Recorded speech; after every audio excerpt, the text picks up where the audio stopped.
Muhammad Hatta lahir di Bukit Tinggi, Sumatera Barat dengan nama Muhammad Attar pada tanggal 12 Agustus 1902. Beliau wafat di Jakarta 14 Maret 1980. Ayah dari Muhammad Hatta ialah Haji Muhammad Jamil, seorang keturunan ulama Tariqah Naqsabandiyah di Kota Payakumbuh. Datuk dari Muhammad Hatta, Syekh Abdurrahman, adalah seorang ulama besar di Surau Batu Hampar, sekitar 9 km dari Kota Payakumbuh. Hatta memanggil kakeknya Ayah Gaib. Ketika Hatta berumur 8 bulan, Muhammad Jamil wafat. Hatta memiliki seorang kakak perempuan yang bernama Rafiah yang terpaut usia dengan Muhammad Hatta sekitar 2 tahun. Ibu Muhammad Hatta yang berasal dari kalangan pedagang bernama Siti Salehah. Ayah dari Siti Salehah adalah Ilyas Bagindomarah, salah seorang pedagang kaya di Bukit Tinggi. Muhammad Hatta merupakan tokoh nasional yang sangat berjasa penting bagi kemerdekaan Indonesia. Semasa bersekolah, Hatta dikenal sebagai anak yang cerdas.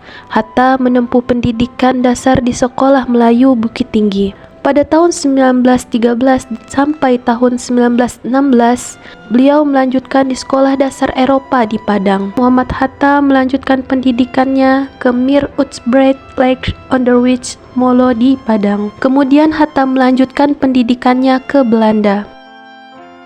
Muhammad Hatta adalah salah satu pemikir terhebat yang pernah dimiliki oleh bangsa Indonesia. Hatta dikenal sebagai bapak proklamator bersama dengan Insinyur Soekarno. Selain itu, ia juga dikenal sebagai bapak koperasi Indonesia.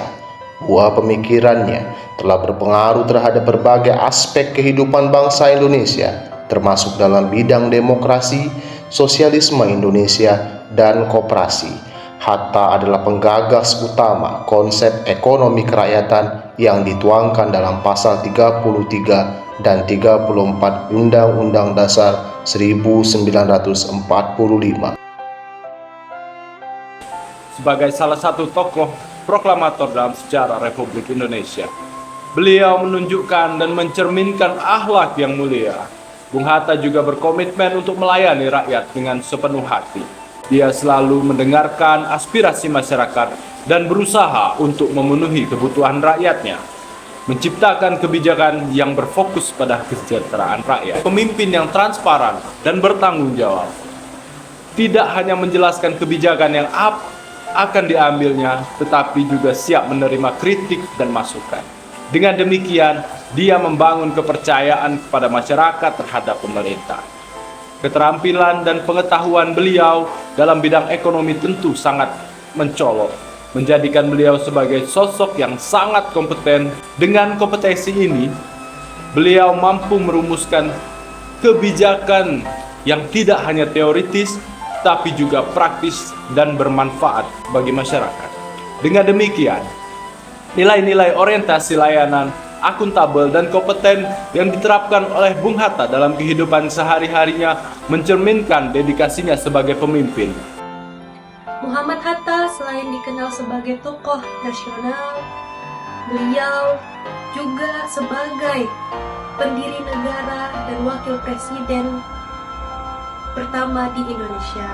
Salah satu core value yang dimiliki oleh seorang Muhammad Hatta yaitu harmonis. Beliau sangat berjiwa harmonis. Beliau sangat menghargai perbedaan suku, bangsa, agama, ras, budaya, maupun pendapat orang lain. Kemudian core value yang kedua yang bisa kita ambilkan untuk menjadi teladan yaitu loyal. Muhammad Hatta sangat bersikap loyal terhadap negara dan bangsa Indonesia. Beliau mengorbankan jiwa dan raganya untuk kemerdekaan Indonesia, untuk kemajuan Indonesia, tanpa mementingkan keperluan atau kepentingan pribadinya. Muhammad Hatta atau yang lebih dikenal sebagai Bung Hatta adalah salah satu role model yang bisa dijadikan panutan oleh para penyelenggara negara. Beliau telah menunjukkan bagaimana semestinya seorang penyelenggara negara dapat menjalankan core value, adaptif, serta kolaboratif terhadap tantangan sesuai dengan tugas dan fungsi pokoknya. Sifat adaptif yang beliau miliki, beliau mampu untuk mengembangkan sistem keekonomian, yaitu ekonomi kerakyatan, sehingga memberikan jalan keluar bagi bangsa Indonesia di tengah gejolak pada saat masa pergerakan dan perjuangan pasca kemerdekaan. Beliau juga mampu menunjukkan bagaimana seorang pemimpin mesti mampu memiliki sifat kolaboratif, dengan beliau mampu menggabungkan berbagai pemikiran-pemikiran dari para pemikir-pemikir bangsa, yang ditunjukkan bagaimana beliau mampu mendelegasikan dirinya sebagai salah satu delegasi bangsa Indonesia dalam konferensi meja bundar, sehingga menjadi titik balik bagi bangsa Indonesia untuk diakui di dunia internasional. Bung Hatta adalah salah satu emas yang ada di Indonesia.